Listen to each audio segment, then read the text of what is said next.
In June 2024, Detroit marked the reopening of its iconic Michigan Central Station with a grand outdoor gala at Roosevelt Park. The event featured a stellar lineup of Detroit musical legends, including Diana Ross, Big Sean, Patti Smith, Jack White, and Eminem. For decades, the station stood as a decaying symbol of Detroit's economic struggles. Now, after 30 years of dormancy, a massive restoration led by the Ford Motor Company has brought new life to the historic structure. As urban planners at Wayne State University, we are deeply interested in the socio-economic effects of this redevelopment on Detroit's residents. Like many Detroiters, we are inspired by the station's revival and its historical significance, while watching closely to see how this investment will impact the city. When it opened in 1913, Michigan Central Station was a symbol of Detroit's industrial growth. Designed by Warren and Wetmore and Reed and Stem, the architects of New York's Grand Central Terminal, the Beaux-Arts masterpiece embodied the City Beautiful movement. Its 230-foot height made it the tallest railway station in the world at the time.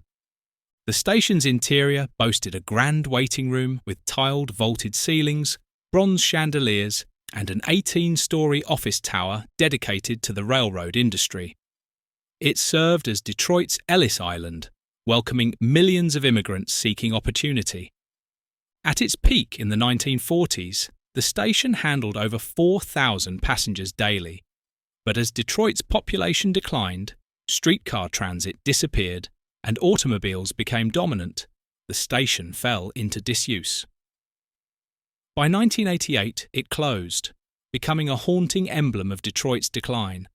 After years of neglect and failed restoration attempts, Ford Motor Company acquired the station in 2018, with a vision to transform it into a hub for electric vehicle innovation and a centre for tech and venture capital startups.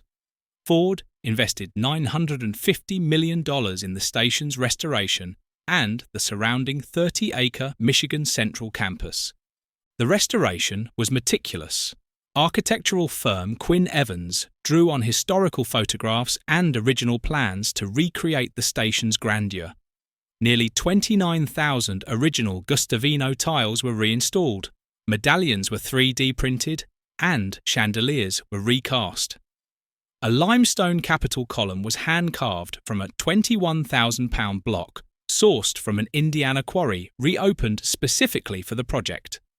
In total, more than 3,000 tradespeople dedicated 1.7 million hours to the restoration.